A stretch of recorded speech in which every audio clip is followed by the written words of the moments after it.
ഹരിശ്രീ ഗണപതയേ നമ. അവിഘ്നമസ്തു. ഓം നമോ ഭഗവതേ വാസുദേവായ. ശ്രീകൃഷ്ണ പരമാത്മനേ നമ.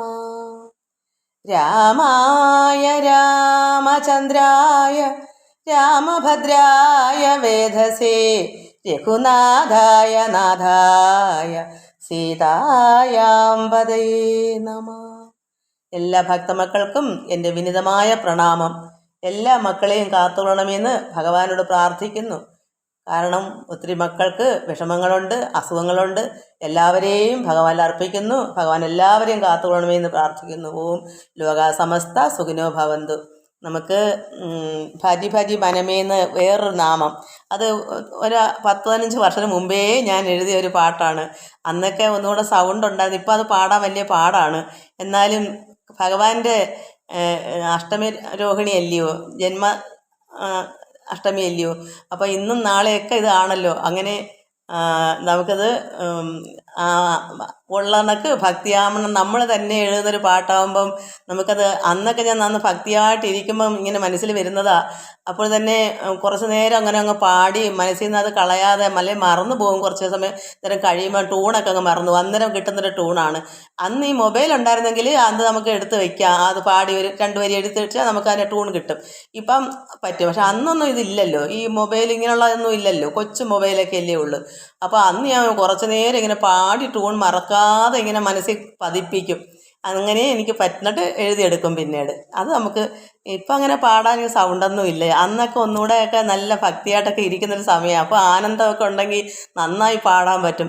അങ്ങനെ ഞാൻ ഒരു 2-3 മണിക്കൂറൊക്കെ നാമം ചൊല്ലി ഇരിക്കുമായിരുന്നു. നമുക്കത് ഭജിക്കാം. ഭജി ഭജി മനമേന്നാണ് അതും പാട്ട്. ഭഗവാനെ സർവേശ്വര, എല്ലാവർക്കും നമസ്കാരം.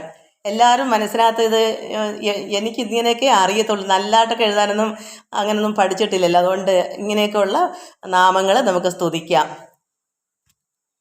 ഭജി ഭജി മനമേ ഗോപാലം ശ്രീനന്ദകുമാരം. ഭജി ഭജി മനമേ ഗോപാലം ശ്രീനന്ദകുമാരം. കായാമ്പൂവിൻ കായവിലാസം പീതവസന വനമാലി.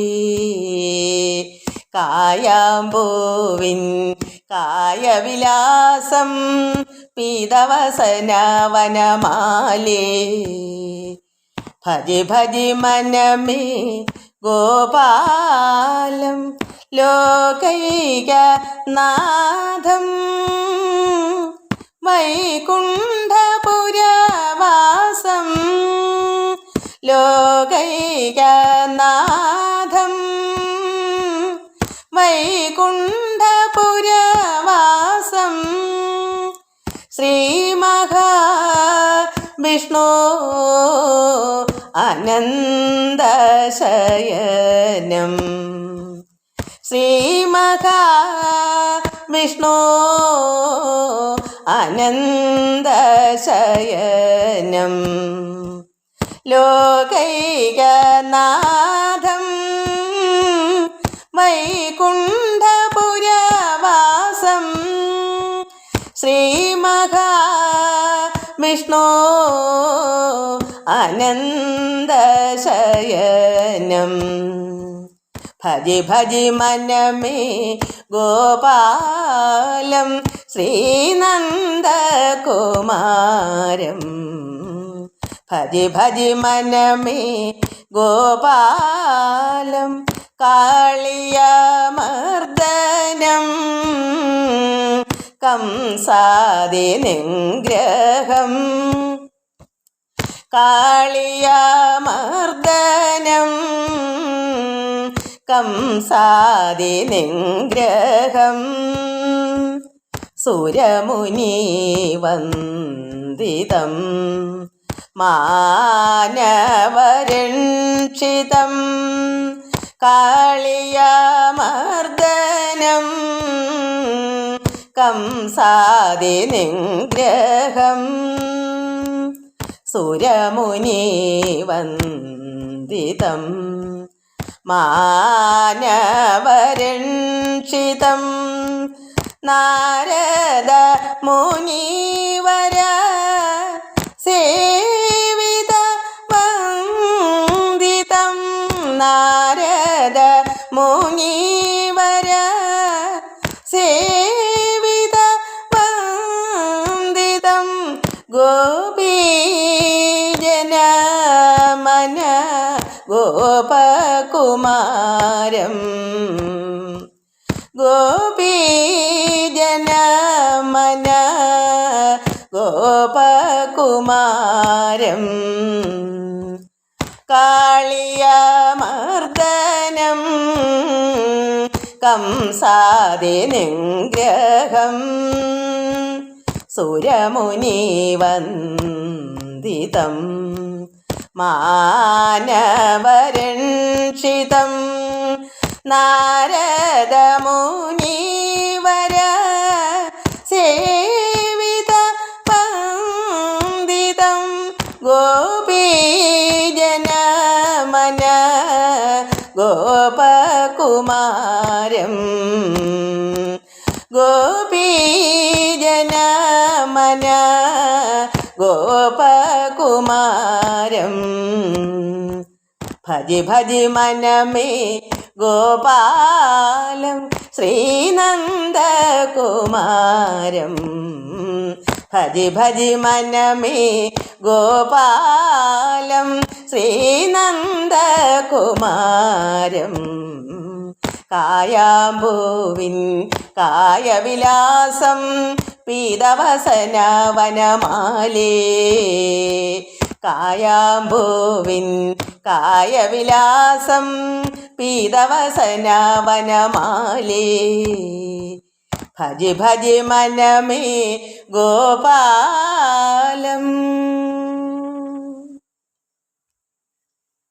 എല്ലാവർക്കും നമസ്കാരം. നമുക്ക് രാമായണം കഴിഞ്ഞ ദിവസം വായിച്ച രാമായണം എല്ലാവർക്കും മനസ്സിലായോ? കാരണം പരമാത്മാവിൻ്റെ ബിംബം നമ്മൾ പ്രതിഫലിക്കണം. എങ്ങനെ? സൂര്യബിംബം ജലാശയങ്ങളിൽ, നദികളിലും തോട്ടിലൊക്കെ നിശ്ചലമായി അനങ്ങാതെ കിടക്കുമ്പോൾ സൂര്യനെ കാണുന്നത് പോലെ, അത് പ്രതിഫലിക്കുന്നത് പോലെ പരമാത്മാവ് ശ്രീരാമ തത്വം, അത് ശ്രീരാമതത്വം വെച്ചാൽ രാമനാമം നമ്മുടെ ഹൃദയത്തിൽ രാമ, അതായത് പ്രകാശിക്കണം. മാറി ഇരുട്ട് മാറി ഉള്ളിൽ പ്രകാശം വരണം. അപ്പോൾ നമ്മളെ പ്രതിഫലിക്കും നമ്മളിൽ. എങ്ങനെയാ? നദിയിലും ഈ തോട്ടിലൊക്കെ കിണറ്റിലൊക്കെ ആ സൂര്യബിംബം എങ്ങനെയാ പ്രതിഫലിക്കുന്നത്? അതുപോലെ നമ്മളിലും പരമാത്മാവിന് രൂപമുണ്ടോ? സൂര്യനെ നമുക്ക് കാണാം, പക്ഷെ പരമാത്മാവിനെ കാണാൻ പറ്റുമോ? നമ്മളെ പ്രതിഫലിക്കുകയും വേണം. അപ്പോൾ അതെന്താ അതിൻ്റെ അർത്ഥം? അത് ഒരു ഗുരുമുഖത്ത് നിന്നേ കിട്ടത്തുള്ളൂ. യഥാർത്ഥ ഒരു ഗുരുവിനെ കൊണ്ട് ആ ഗുരുവിൻ്റെ കരുണ കൊണ്ട് ഒരു ശിഷ്യന് കൊടുക്കും. പക്ഷെ ഞാൻ എൻ്റെ മക്കൾക്ക് ഭക്തരായതുകൊണ്ട് അവർക്ക് വേണ്ടി പറയുന്നത്. പക്ഷേ ആ പ്രതിഫലനം എങ്ങനെയാ? പരമാത്മാവിന് അരൂപിയല്ലേ പ്രതിഫലിക്കുന്നത്? എങ്ങനെയാ? രൂപമില്ലാത്ത പരമാത്മാവിനെ നമ്മൾ എങ്ങനെയാ പ്രതിഫലിക്കുന്നത്? ഭഗവാൻ ആനന്ദ സ്വരൂപനാണ്, ദയയാണ്, കാരുണ്യമുള്ളവനാണ്, സത്യമാണ്, സ്നേഹമാണ്. ഇതെല്ലാം നമ്മൾ പ്രതിഫലിക്കണം. ഹനുമാനെ പോലെ ഹനുമാൻ ഇത് പ്രതിഫലിക്കുക. അതുകൊണ്ടാണ് ഭഗവാൻ പറഞ്ഞത്, സീത ധന്യേ ദേവി, ഇപ്പം ഇവൻ പാത്രം യോഗ്യനാണ്, ഈ ഉപദേശം ഇപ്പോൾ കൊടുക്കൂ. മറ്റ് ചിന്തകളൊന്നും ഇദ്ദേഹത്തിനില്ല. ഇത് ആത്മീയമായി മാത്രമേ അദ്ദേഹത്തിന് ചിന്തയുള്ളൂ. എന്നിലും നിന്നിലും ഒരേ ഭാവത്തിലാണ്, അഭേദമായ. കാരണം ഒരു രണ്ടെന്നുള്ള ഭേദമില്ല. ശ്രീരാമനെയും സീതയും ഒരേ ഒന്നായി തന്നെയാണ് ഹനുമാൻ കാണുന്നത്. അതുകൊണ്ട് അവസാനം ശ്രീരാമൻ തന്നെ സീത കൊടുത്ത ഉപദേശത്തിൻ്റെ പുറകെ ഭഗവാൻ പറഞ്ഞ് പ്രതിബിംബം, അതായത് പരമാത്മാവിൻ്റെ ബിംബം നമ്മൾ പ്രതിഫലിക്കുമ്പോൾ കപിവര നീ അത് മനസ്സിലാക്കൂ എന്ന് പറഞ്ഞെന്താ? പരമാത്മാവ് ആനന്ദ സ്വരൂപനാണ്. നമുക്കും പരമാത്മാവിൽ ലയിച്ച് ആ ആനന്ദ സ്വരൂപം നമ്മളിൽ വരുമ്പോൾ നമ്മൾ ആനന്ദരൂപികളാവും. ആനന്ദമായിരിക്കുന്ന പരമാത്മാവ് പിതാവ് ആനന്ദമാണെങ്കിൽ സ്വന്തം മക്കളായി നമ്മളും ആനന്ദ കുട്ടികളായിരിക്കും. എല്ലാം ഒരു ദൈവ പൈതൽ എപ്പോഴാണ് നമ്മൾ ആനന്ദ സ്വരൂപത്തിൻ്റെ സന്തതികളാകുമ്പോൾ ആനന്ദ കുട്ടികളാണ് നമ്മളെല്ലാം. നമ്മൾ ആരാന്ന് വെച്ചാൽ ആനന്ദത്തിൻ്റെ മക്കൾ, ആനന്ദ കുട്ടികൾ. അത് നമ്മളിൽ പ്രതിഫലിക്കണം. നമ്മളെപ്പോഴും ആനന്ദരൂപികളായിരിക്കണം. പരമാത്മാവ് എങ്ങനെയാ? അതാ ഈശ്വരന് രൂപമില്ലാത്തതുകൊണ്ട് ആ നിഷ്കള വസ്തു പരബ്രഹ്മത്തെ നമ്മൾ പ്രതിഫലിക്കണമെങ്കിൽ നമ്മൾ അതായി തീരുമ്പോഴാണ് നമുക്ക് ആ സ്നേഹവും ഭഗവാന്റെ സ്നേഹവും ആ വാത്സല്യം എല്ലാവരോടുള്ള കൃപയും ഈ ജീവജാലങ്ങളിലെല്ലാം ഒരേ മനസ്സോടി ഭഗവാൻ എങ്ങനെ കാണുന്നു. ഭഗവാൻ എല്ലാ ജീവനും അവിടെ ഏറ്റക്കുറച്ചിലില്ലാതെ മഴ പെയ്യിക്കുന്നു, വായു കൊടുക്കുന്നു, വെയിലിനെ സൂര്യനെ കൊടുക്കുന്നു, നദികളിൽ എല്ലാവർക്കും കുളിക്കാം, മൃഗങ്ങൾക്കും കുളിക്കാം, പക്ഷിക്ക് കുളിക്കാം, മനുഷ്യർക്കും കൂടി കുളിക്കാം. അവിടെ യാതൊരു പക്ഷാഭേദവുമില്ല. അതുപോലെ ഒരു വ്യക്തി ഒരു മനുഷ്യൻ അങ്ങനെ ആയിത്തീരുന്നതാണ് ഭഗവാന്റെ പ്രതിബിംബം പരമാത്മാവിൻ്റെ. അങ്ങനെ ഒരാൾ ഒരു മനുഷ്യൻ ഒരു പുരുഷനോ ഒരു സ്ത്രീയോ അങ്ങനെ എപ്പോൾ ആകുന്നു ആ പദം അതറിയുമ്പോൾ അതാണ് ആ ബിംബം പ്രതിഫലിക്കും, നമ്മൾ പ്രകാശിക്കും. അങ്ങനെ ആ പ്രകാശം ആ തേജസ് ഭഗവാൻ തേജസ്സാണ്. ഭഗവാൻ ലോകം മൊത്തം നിറഞ്ഞിരിക്കുന്ന തേജസ്സാണ്. ആ നിറഞ്ഞിരിക്കുന്ന ചൈതന്യമാണ്. ആ ചൈതന്യം ഏതൊരു മനുഷ്യരിൽ പ്രതിഫലിക്കുന്നു, അതാണ് ഭഗവാന്റെ പ്രതിഫലനം. നമ്മുടെ ആ ബിംബം നമ്മളിൽ നിഴലിക്കുന്നത്. അതാണ് ഇവിടെ ഉപദേശം കൊടുക്കുന്നത്. ഹനുമാന് ഭഗവാൻ കൊടുക്കുന്നതിൻ്റെ ബാക്കി നമുക്ക് വായിക്കാം.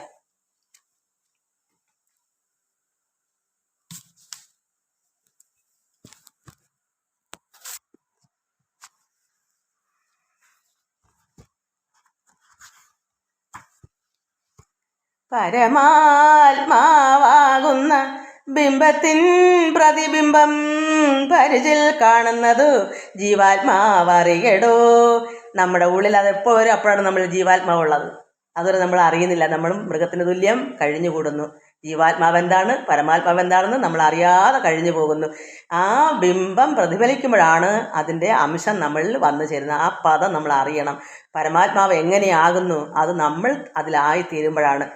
തേജോരൂപിണിയാകും എന്നുടെ മായ തങ്കൽ വ്യാജമെന്നിയെ നിഴലിക്കുന്നു കവിവര. ഹനുമാനെ, തേജോരൂപിണിയാകും എന്നുടെ മായ സീതാദേവി, അതായത് ഈ ലോകമായ വിഷ്ണുമായ, അത് ഏത് പേരായാലും, സീതയായാലും ജാനകി ആയാലും രുക്മിണിയായാലും ഭദ്രയായാലും അംബികയായാലും എല്ലാം ആ ഒരേ ഒരു മായ തന്നെ, ശക്തി തന്നെ, ശക്തി സ്വരൂപിണി. ആ മായ തങ്കൽ വ്യാജമെന്നിയെ ഒരു കളങ്കമില്ലാതെ നിഴലിക്കുന്നു കവിവര. എന്താ ഒരു വ്യാജമില്ലാതെ? അത് നിഷ്കള വസ്തു പരബ്രഹ്മം. നമ്മളെല്ലാവരും ആ ദേവിയുടെ അംശമാണ്. നമ്മളിലും ഒരു വ്യാജമില്ലാതെ അത് നിഴലിക്കണം. അപ്പം നമ്മൾക്ക് നിഷ്കളങ്കമായ ഒരു ഹൃദയം നമുക്ക് വരുമ്പോൾ ദേവിയിൽ എങ്ങനെ പ്രതിഫലിക്കുന്നു നമ്മളും ആ ദേവിയായി മാറുവാണ്. അപ്പോൾ അതാണ് ആ പ്രതിബിംബം നമ്മളിലും. അതുപോലെ സീതാദേവിയിൽ എങ്ങനെ പ്രതിഫലിക്കുന്നു അത് നമ്മളിലും പ്രതിഫലിക്കും. കള്ളമില്ലാതെ, വ്യാജമില്ലാതെ, നിഷ്കളമായിരിക്കണം നമ്മുടെ ഹൃദയവും. അപ്പോൾ പരമാത്മാവിൻ്റെ ആ തേജസ് നമ്മളിലും പ്രതിഫലിക്കും. പ്രതിബിംബം നമ്മളിലും ആകും. മഹാമായിരിക്കുന്ന ദേവി സീതാദേവിയിൽ എങ്ങനെയാണ് പരമാത്മാവ് അവിടെ പ്രതിബിംബം വരുന്നത്, അതുപോലെ തന്നെ കവിവര വ്യാജമെന്നിയെ നിഴലിക്കുന്നു കവിവര. ഓരോരോ ജലാശയെ കേവലം മഹാകാശം നേരെ നീ കാൺമില്ലയോ. നീ കാണുന്നില്ലേ കവിവര? ഓരോരോ ജലാശയത്തിൽ, നദിയിലും തോട്ടിലും എല്ലാം നീ കാണുന്നില്ലേ? അതായത് കേവലം മഹാ ആകാശം, തെളിഞ്ഞു നിൽക്കുന്ന ആകാശം, തെളിഞ്ഞു നിൽക്കുന്ന, ചലിക്കാതിരിക്കുന്ന, നിശ്ചലമായി കിടക്കുന്ന നദിയിൽ നോക്കുമ്പോൾ ആകാശം, നമ്മൾ വെള്ളം അനങ്ങാതെ നിശ്ചലമായി നിൽക്കുകയുള്ള തോട്ടിലേക്ക്, വെള്ളം നദിയിലേക്ക്. അപ്പോൾ നോക്കുമ്പോൾ ഒന്നീ സൂര്യൻ്റെ ബിംബം കാണാം, ചന്ദ്രൻ്റെ ബിംബം കാണാം, അല്ലെങ്കിൽ മഹാ ആകാശം കാണാം ആ ജലത്തിൽ. അതുപോലെ ഓരോരോ ജലാശയെ കേവലം മഹാ ആകാശം നേരെ നീ കാൺമില്ലയോ. കണ്ടാലും അതുപോലെയാണ് പരബ്രഹ്മം നമ്മളിലും അത് തെളിഞ്ഞു നിൽക്കുന്നത്. പക്ഷേ ആകാശത്തിന് കാണുമ്പോൾ നമുക്ക് അറിയാതെ ആകാശം, പക്ഷേ പരബ്രഹ്മത്തിന് രൂപമില്ല. അപ്പോൾ പിന്നെ നമ്മൾ എങ്ങനെ കാണും നമ്മളെ പ്രതിഫലിക്കുന്ന ആ അനുഭവങ്ങൾ, ആ രുചി, ആ അമൃത്, ആനന്ദം. പരമാത്മാവ് ആനന്ദമാണ്, അല്ലാതെ സൂര്യൻ്റെ ബിംബമോ ചന്ദ്രബിംബമോ ആകാശമോ ഒന്നും അല്ലല്ലോ. അപ്പം നമുക്ക് എങ്ങനെ മനസ്സിലാവും നമ്മൾ നിഴലിക്കുന്നത്? ആ പ്രകാശം നമ്മളിൽ വരണം. ഭഗവാന്റെ തേജസ് അത് നിറഞ്ഞ് നമ്മൾ വ്യാപിക്കണം. ഭഗവാന്റെ ആനന്ദം നമ്മൾ രുചിച്ചറിയണം. ആ കൃപ അതെല്ലാം നമ്മളിലും പരിവർത്തനം വരുമ്പോൾ നമ്മളും അതായി മാറുകയാണ് ചെയ്യുന്നത്. അപ്പോഴാണ് അത് നീ കണ്ടില്ലയോ. ഓരോരോ ജലാശയെ കേവലം മഹാകാശം നേരെ നീ കാൺമില്ലയോ. കണ്ടാലും അതുപോലെ സാക്ഷാലുള്ളൊരു പരബ്രഹ്മമാ പരമാത്മാ. അതുപോലെയാണ് പരമാത്മാവ്. സാക്ഷിയായുള്ള ബിംബം നിശ്ചലം അത് സഖേ. അത് നിശ്ചലമാണ്. നമുക്ക് ആകാശം വെള്ളത്തിൽ കാണുന്നത് പോലെയാണെന്നാ പറഞ്ഞേക്കുന്നത്, അല്ലാതെ ആകാശം പോലെ നമ്മളിൽ കാണുകത്തില്ല. കാരണം ഭഗവാൻ പരമാത്മാവിന് രൂപമില്ലല്ലോ, രൂപമില്ലാത്ത അരൂപിയാണല്ലോ. അപ്പോൾ ആ പരമാത്മാവിൻ്റെ എന്താ പിന്നെ നമ്മളിൽ പ്രതിഫലിക്കുന്നേ? ആ ഒരു എന്താണ് ഭഗവാനിൽ ഉള്ളത്? എന്താ ഉള്ളത്? സ്നേഹവും ദയയും കരുണയും പിന്നെ ആനന്ദവും തേജസ്സും ഇതൊക്കെയാണ്. അത് നമ്മൾ പ്രതിഫലിച്ച് നമ്മൾ പ്രകാശമുള്ളവരായി തീരും. നമുക്ക് ആ പ്രകാശം ഉണ്ടാകും. അതാണ് ഭഗവാൻ പരമാത്മാവ്. ഇവിടെ അവതരിച്ചതുകൊണ്ടാണ് പരമാത്മാവിന് ശ്രീരാമൻ്റെ ദേഹം അമ്മയുടെ അച്ഛൻ്റെയും കിട്ടിയത്.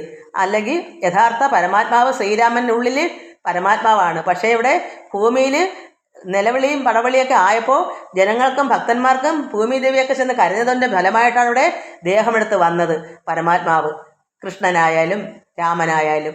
അപ്പോൾ അതുകൊണ്ട് അവരുടെ സ്വഭാവം എന്താണ്?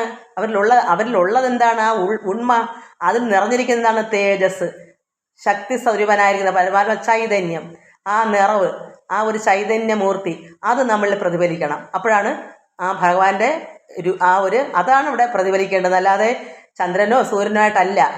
അത് നമുക്ക് കാണാനുണ്ട്. പരമാത്മാവിനെ നമുക്ക് കാണാൻ പറ്റുകയില്ല. അത് രുചിച്ചറിയുക ചെയ്യുക. ആനന്ദം, പ്രകാശം. അപ്പോൾ അങ്ങനെ സാക്ഷാലുള്ളൊരു പരബ്രഹ്മമാം പരമാത്മാ സാക്ഷിയായുള്ള ബിംബം നിശ്ചലമത് സഖേ. തത്വമസ്യാദി മഹാവാക്യാർത്ഥം കൊണ്ട് മമ തത്വത്തെ അറിഞ്ഞിടാം ആചാര്യ കാരുണ്യത്താൽ. ഇതൊരു പരമഗുരുവിൻ്റെ ഒരു കാരുണ്യത്താൽ ഒരു ശിഷ്യൻ, യഥാർത്ഥ ഈ ഹനുമാനെ പോലെ ശുദ്ധഹൃദയമായ ഒരു ഭക്തിയുള്ള ഒരു ശിഷ്യന് ഇത് ഗുരുവിൻ്റെ കാരുണ്യത്താൽ കൊടുക്കാം. തത്വമസ്യാദി മഹാവാക്യ അർത്ഥം. ഈ തത്വമസി എന്നുള്ളതിൻ്റെ അർത്ഥം എന്താണ്? അതുകൊണ്ട് മമ എൻ്റെ തത്വത്തെ, ശ്രീരാമ തത്വത്തെ അറിഞ്ഞ്, ശ്രീരാമ തത്വം വെച്ചാൽ ശ്രീരാമൻ്റെ ദേഹമാകുന്ന തത്വമല്ല, അതിൻ്റെ ഉള്ളിലിരിക്കുന്ന പരമാത്മ തത്വം. അത് ശ്രീരാമ തത്വം എന്ന് പറയുന്നത് രാമമഹിമ, ഭഗവാന്റെ ഹൃദയമാകുന്ന ആ പരമാത്മാവ്. അത് ആ തത്വത്തെ എങ്ങനെ ആ മഹാവാക്യമാകുന്ന തത്വമസ്യാദി എന്നുള്ള ആ മഹാവാക്യം, അതിൻ്റെ അർത്ഥം നമുക്ക് എങ്ങനെ മനസ്സിലാവും? ഒരു ഗുരുവിൽ നിന്നാണ് മനസ്സിലാക്കേണ്ടുന്നത്. ഇതുപോലെ എഴുതിയിട്ടാൽ അത് വിശദമായിട്ട് പറഞ്ഞു തരണമെങ്കിൽ ഒരു യഥാർത്ഥ ഗുരു തന്നെ വേണം. ആ ഗുരുവിന് മനസ്സിലാക്കിയതിൻ്റെ പേർക്കാണ് ഇത് പറഞ്ഞു കൊടുക്കാൻ പറ്റത്തുള്ളൂ. അല്ലാതെ നമ്മൾ എന്തെന്നറിയും? ഇപ്പം മഹാകാശം നദിയിൽ കാണുന്നു, അതുപോലെ പറഞ്ഞാൽ നമ്മൾ എന്തറിയാനാ? എന്തെങ്കിലും അറിയാൻ പറ്റുമോ? അറിഞ്ഞവർക്ക് മാത്രമേ ഇത് പറയാൻ പറ്റത്തുള്ളൂ. അതുകൊണ്ട് അറിഞ്ഞിടത്തോളം ഞാൻ ഇങ്ങനെ പറഞ്ഞു. മൽഭക്തനായുള്ളവൻ ഈ പദം അറിയുമ്പോൾ, ഭഗവാന്റെ ഭക്തനായിട്ടുള്ളവൻ ഈ പദം ഇതെന്താണെന്ന് എപ്പോഴെങ്കിലും രുചിച്ചറിയണം. ആനന്ദം എന്ന് പറഞ്ഞ് പഠിച്ചു വച്ചിട്ട് ആനന്ദത്തെ പറ്റി അറിയാത്ത ഒരാളിനെ പറ്റി ആ പദം അറിയണം. പരമാത്മാവിൻ്റെ ഗുണഗണങ്ങൾ നമ്മൾ അറിയണം. എങ്ങനെ അറിയണം? രുചിച്ചറിയണം, നമ്മൾ അനുഭവിച്ചറിയണം. കാണാൻ കിട്ടത്തില്ല. ആ ഗുണം, ആ രസം, ആ ആനന്ദം, ആ അമൃത് നമ്മൾ അനുഭവിക്കണം, രുചിച്ചറിയണം. അപ്പോഴാണ് ആ പദം അറിയുമ്പോൾ മൽഭാവം പ്രാപിച്ചിടാം, ഇല്ല സംശയമേതും. അപ്പോഴാണ് ഭഗവാന്റെ ഭാവം, മൽഭാവം. അപ്പോൾ ആ പദം അറിഞ്ഞ് നമ്മളത് രുചിച്ചറിയുമ്പോൾ എന്ത് വരും? പരമാത്മാവിൻ്റെ ഭാവം ആ ഒരു ഭക്തനുണ്ടാകും. മൽഭാവം പ്രാപിച്ചിടാം, ഒരു സംശയവുമില്ല. പരമാത്മാവിൻ്റെ ആ ഭാവം എന്താണ്? അത് നമ്മൾ പ്രതിഫലിക്കും, നമ്മൾ അങ്ങനെ ആയിത്തീരും. അപ്പോൾ ഭഗവാന് പകരം അതേപോലെ ആ പരമാത്മാവിനെ പോലെ ആ മൽഭാവം, ഭഗവാന്റെ ഭാവം ആ ഒരു ഭക്തന് പ്രാപിച്ചിടാം. അതിന് ഒരു സംശയവും വേണ്ട. മൽഭക്തി വിമുഖന്മാർ ശാസ്ത്രഗർത്തങ്ങൾ തോറും സൽഭാവം കൊണ്ട് ചാടി വീണ് മോഹിച്ചിടുന്നു. ഇത് കിട്ടാതെ, ഇത് അനുഭവിച്ചറിയാതെ, ഈ ഞാനെന്നുള്ള ഞാൻ ഇതെല്ലാം അനുഭവിച്ചവരാണ്, ഇതൊക്കെ എനിക്കുള്ള എല്ലാം ഉണ്ട്, ഇങ്ങനെ ശാസ്ത്രഗർത്തങ്ങൾ ഒരുപാട് പുസ്തകങ്ങൾ ഇങ്ങനെ വാരി വാരി വായിച്ചു കൂട്ടും.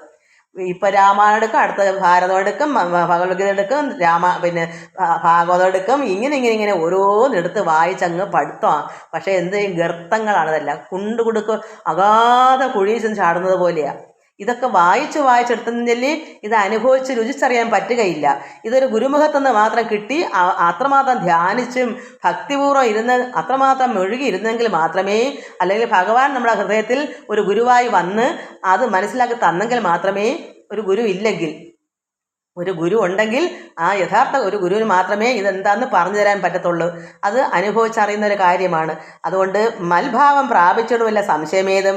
മൽഭക്തി വിമുഖന്മാരുടെ കാര്യമാണ് ഇനി പറയുന്നത്. മൽഭക്തി വിമുഖന്മാർ ശാസ്ത്രഗർത്തങ്ങൾ തോറും സൽഭാവം കൊണ്ട് ചാടി വീണ് മോഹിച്ചിടുന്നു. ഭക്തി ഇല്ലാത്തവരുടെ കാര്യമാണ്. ഭക്തി ഇല്ലാത്തവർ ഇതുപോലെ ഒരുപാട് ഇത് വായിച്ചിന് അടുത്ത വാങ്ങിച്ച് വായിക്കണം, ഇങ്ങനെ ശാസ്ത്രങ്ങൾ പഠിച്ച് വായിച്ചു പോകും. ഉള്ളിൽ അറിയത്തില്ല എന്താണ് ഈ വായിച്ചതെന്ന് ഉൾക്കൊള്ളാനോ അത് ആ യഥാർത്ഥത്തെ മനസ്സിലാക്കാനോ ചെയ്യാതെ അറിയാതെ അത് പ്രയത്നിക്കാതെയും ഭക്തി വർദ്ധിക്കാതെയും ഭക്തി ഇല്ലാത്തവരിങ്ങനെ ഗർത്തങ്ങളിൽ ചാടി വീഴും. നമ്മൾ അറിയാതെ നദി ചെന്നാൽ അറിയാൻ വയ്യാത്തൊരു അണ്ടക്കുഴിയായിരിക്കും. അത് അങ്ങ് വീണാൽ അവിടുന്ന് കരകയറാൻ പറ്റുമോ? അതുപോലെയാണെന്നാണ് പറയുന്നത്. ആർക്കാ? ഭക്തി ഇല്ലാത്തവർക്ക്. ഭക്തി ഉണ്ടെങ്കിൽ ഭഗവാൻ തന്നെ നമ്മളിൽ ഒരു ഗുരുവായിട്ടിരുന്ന് ഇതൊക്കെ ദൈവമേ കണ്ണ അല്ലെങ്കിൽ കൃഷ്ണ രാമ എനിക്കിതൊന്നും അറിയത്തില്ല, എനിക്ക് ആരുമില്ല പറഞ്ഞു തരാൻ, എനിക്കൊന്ന് പറഞ്ഞ് താ കണ്ണ, എനിക്ക് തന്നേ പറ്റൂ എന്നങ്ങോട്ട് നിർബന്ധം അങ്ങോട്ട് ദിവസേന പിടിച്ച് വരുമ്പോൾ ഭഗവാൻ നിവൃത്തിയില്ലാതെ വരുമ്പോൾ ഒരു ഗുരുവിനെ തരും. അല്ലെങ്കിൽ ഭഗവാൻ തന്നെ നമ്മുടെ ഉള്ളിൽ നിന്ന് നമ്മുടെ ആ മുട്ടുവിൻ തുറക്കപ്പെടുമെന്ന അന്വേഷിപ്പിൻ കണ്ടെത്തുമെന്ന. നമ്മൾ അന്വേഷിക്കണം, നമ്മൾ മുട്ടണം. എങ്ങനെ മുട്ടണം? വെറുതെ ഒന്നും മുട്ടല്ല, അത്രമാത്രം മുട്ടുമ്പോൾ ഭഗവാൻ അറിയാം അവന് കൊടുത്തേ പറ്റുള്ളൂ. അതുപോലെ ഹനുമാൻ വിളിച്ചു കൊടുത്തതുപോലെ നമുക്കും ഭഗവാൻ വിളിച്ചു തരും, ഒരു ഗുരുവിനെ തരും. അങ്ങനെ നമുക്ക് ഇങ്ങനെ അല്ലാതെ ഇതിൻ്റെ രുചി അറിയാൻ തന്നെ കിട്ടത്തില്ല, അറിഞ്ഞുകൂടാ. ഭക്തിഹീനന്മാർക്ക് അപ്പം ഈ ഭക്തി ഇല്ലാത്തവർക്ക് അതുകൊണ്ട് എന്ത് വരും? ശാസ്ത്രഗർത്തങ്ങൾ. ഈ നദിയിലൊക്കെ അഗാധമായ ചുഴിയുള്ളത് അതുപോലെയാണ് ഇതുപോലുള്ള പുസ്തകത്തിൻ്റെ ചുഴി നമുക്ക് മനസ്സിലാവത്തില്ല. ചെന്ന് അത് കിടന്ന് വീഴാനേ പറ്റും, എന്തെന്ന് മനസ്സിലാവത്തില്ല, ചിന്തിച്ചെടുക്കാനുള്ള കഴിവുണ്ടാവത്തില്ല ഒരാൾ പറഞ്ഞു കൊടുക്കാനില്ലെങ്കിൽ. അതുകൊണ്ട് ശാസ്ത്ര ഗർത്തം എന്ന് പറഞ്ഞതാണ് ഒരിക്കലും എന്നത് മനസ്സിലാക്കാനൊക്കാത്ത രഹസ്യ നിഗൂഢങ്ങളാണ്. അതിനാണ് നദിയിലെ ഈ ചുഴി ചാടുന്നെന്ന് പറഞ്ഞത്. ഗർത്തം എന്ന് പറഞ്ഞാൽ അതാണ്.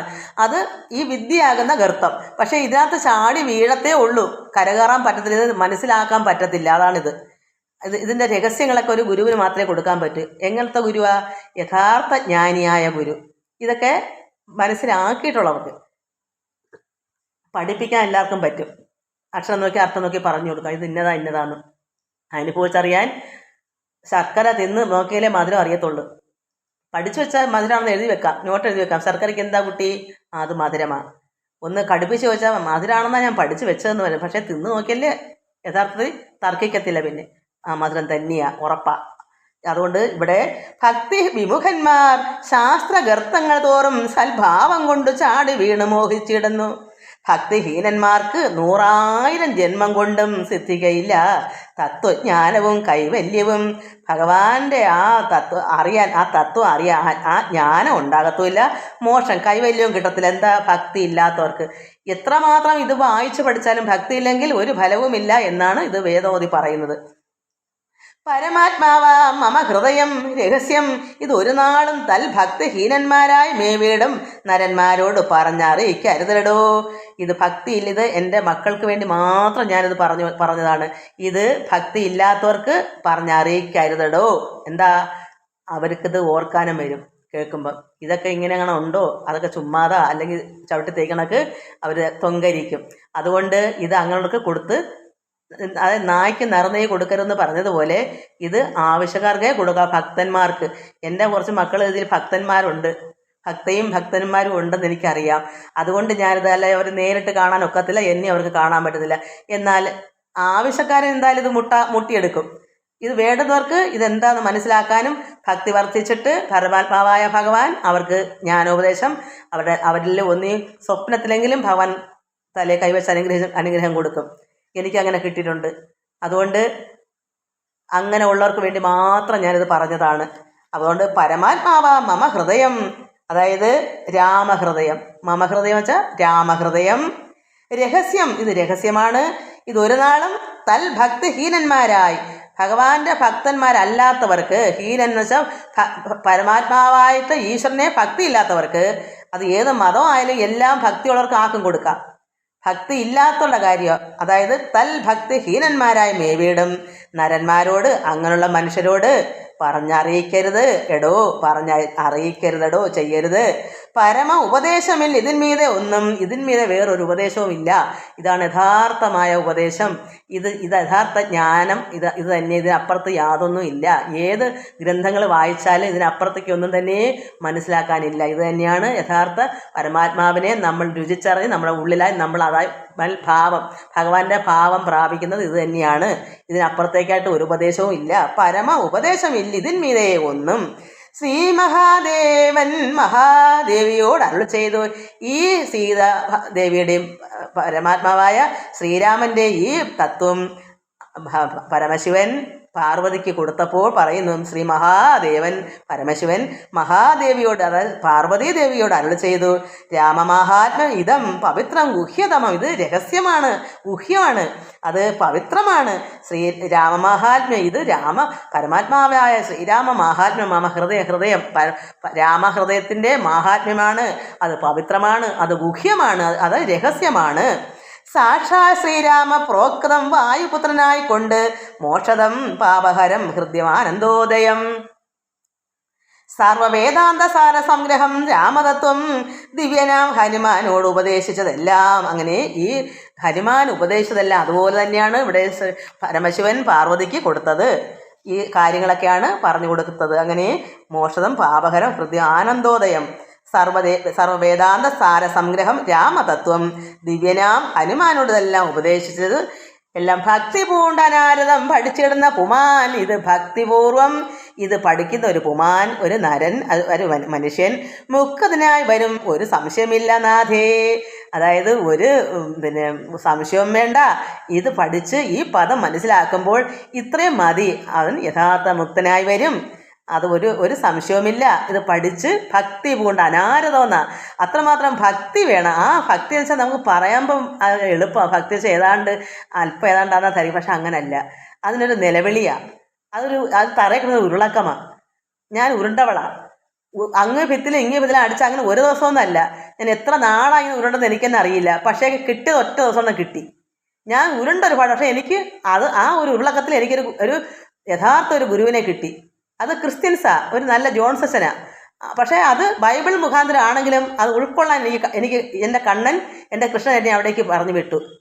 അത് എൻ്റെ അച്ഛൻ എന്നെ പഠിച്ചിട്ടുണ്ട്. എല്ലാം മതം എല്ലാം ഒന്നുമല്ല, എല്ലാം പരമാത്മാവ് ഈശ്വരൻ തന്നെ, എല്ലാം ഒരേ ഒരു പരമാത്മാവുള്ളെന്ന് കുട്ടിനാളിൽ എന്നെ പഠിപ്പിച്ചുകൊണ്ട് എനിക്ക് അജ്ഞാനം ഉണ്ടായില്ല. അജ്ഞാനം ഉള്ളവർക്ക് കിട്ടത്തുമില്ല. അജ്ഞാനം ഇല്ലാത്തതിൻ്റെ പേരിൽ എനിക്കെല്ലാം ഉൾക്കൊള്ളാൻ കഴിഞ്ഞ് സന്യാസിയായ ഒരു അച്ഛനാണ് വന്നത്. ഗുരുദേവനെയും എല്ലാവരും ഉൾക്കൊള്ളുന്ന ഒരു അച്ഛനായിരുന്നു. സഭക്കാർക്ക് തന്നെ വിഷമവും ഉണ്ടായിരുന്നു. ക്രിസ്ത്യാനികൾക്ക് ഒരിക്കലും അത് പാടില്ലെന്നുള്ള നിയമമുണ്ട്. കാരണം അവരുടെ മതം വർദ്ധിപ്പിക്കണം എന്നുള്ളതാണ്. പക്ഷേ ഈ അച്ഛൻ അങ്ങനെയല്ല.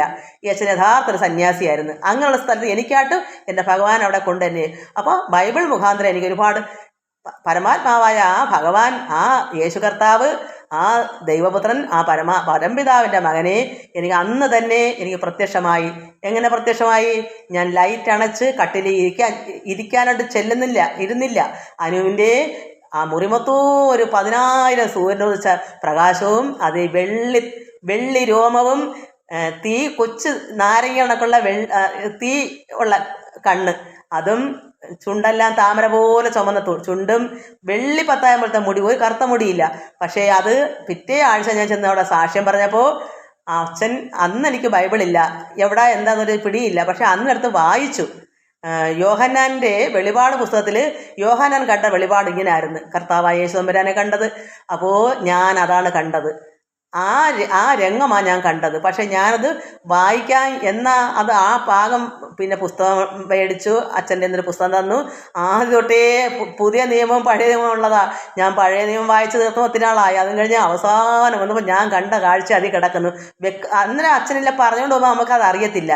അവർ ഓടിച്ച് പറയും, നമുക്കതിൻ്റെ എന്താ ലഗാനും കാണത്തില്ല. ഈ വിവരം ഞാൻ അവിടെ പറഞ്ഞു. ഞാൻ കണ്ട സാക്ഷ്യം പറഞ്ഞപ്പോൾ അതെടുത്ത് വായിച്ചു. പക്ഷേ ഞാനത് പുസ്തകത്തിൽ നിന്ന് വായിച്ചു മനസ്സിലാക്കി. ഞാൻ കണ്ണുനീര് ഇഷ്ടം പോലെ ഞാൻ പൊഴിച്ചു. കാരണം അയ്യോ, ഇതാണോ ഞാൻ കണ്ടത്?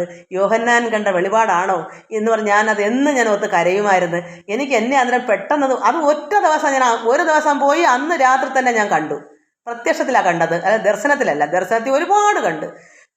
പിതാവിന് രൂപമില്ലെങ്കിലും പിതാവിനെയും ഞാൻ കണ്ടു. പിതാവിന് രൂപമില്ല, പക്ഷേ രൂപത്തോട് തന്നെ ഞാൻ കണ്ടു, മുഖം മാത്രം. അങ്ങനെ എത്ര എത്ര എത്ര ദർശനങ്ങൾ പ്രത്യക്ഷമായിട്ടും ഇത് ഈ പറഞ്ഞ രീതിയിലും. അന്ന് ഞാനൊരു നാമം എഴുതി, ആത്മാവിലെന്നും ആനന്ദം നേടാൻ ആറാടി വിളയാടി വാണിടണി ശ്രീയേശുനാഥൻ വാണിടണി. സൂര്യനെ വെല്ലുന്ന നിൻമുഖശോഭയും നിന്നധരങ്ങളിൽ താമര നിറവും നിൻ കണ്ണുകളിൽ അഗ്നി ജ്വലിച്ചു കണ്ടു ഞാനന്നു നിർവൃതി അടഞ്ഞു. അങ്ങനെ ഒരു പാട്ട് അത് ഞാൻ കണ്ട അതേ രീതിയിൽ ഞാൻ എഴുതി. അതും ഞാൻ ആ പള്ളിയിൽ പോയി പാടി. ഭഗവാനെ കണ്ടത് എനിക്കവിടെ ഭഗവാൻ കൃഷ്ണൻ പരമാത്മാവാണെങ്കിൽ ഭഗവാന്റെ മകനാണ് കർത്താവായ യേശോമരാൻ. ഞാൻ അങ്ങനെയാണ് കാണുന്നത്. അജ്ഞാനമില്ലാതെ ഇങ്ങനെ കാണുന്ന ഏതൊരു വ്യക്തിക്കും എല്ലാം ഏകമാണെന്ന് കാണുന്നവർക്ക് അജ്ഞാനം നീങ്ങുമ്പോൾ എല്ലാവർക്കും പ്രത്യക്ഷമാവും ഭക്തി വർദ്ധിക്കുമ്പോൾ. അജ്ഞാനികൾക്ക് എത്ര ഭക്തി വർദ്ധിച്ചാലും ഒരറ്റ ഒരു മൂലയ്ക്ക് അജ്ഞാനം ഇരിക്കുമ്പോൾ എങ്ങനെ ഭഗവാൻ അവിടെ വരും? അജ്ഞാനം ആദ്യം മാറ്റിയിട്ട് ഭക്തിപൂർവ്വം ഇരിക്കാമെങ്കിൽ അങ്ങനെയുള്ള നിഷ്കളങ്കമായ ഹൃദയത്തിൽ ഈശ്വരൻ വസിക്കും.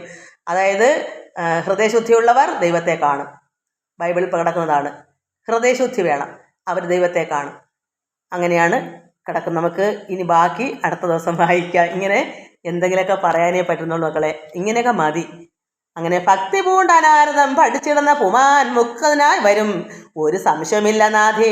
ബ്രഹ്മഹത്യാദി ദുരിതങ്ങളും ബഹുവിധം ജന്മങ്ങൾ തോറും ആർജിച്ചുള്ളവ എന്നാകിലും ഒക്കവേ നശിച്ചു പോവും എന്നരുൾ ചെയ്തു രാമൻ മർക്കടപ്രവരനോടെന്നത് സത്യമല്ലോ. ഓ ഇതാ വരുന്നു. ഹരി ഓം ഹരി ഓം ഹരി ഓം. മക്കൾ വന്ന്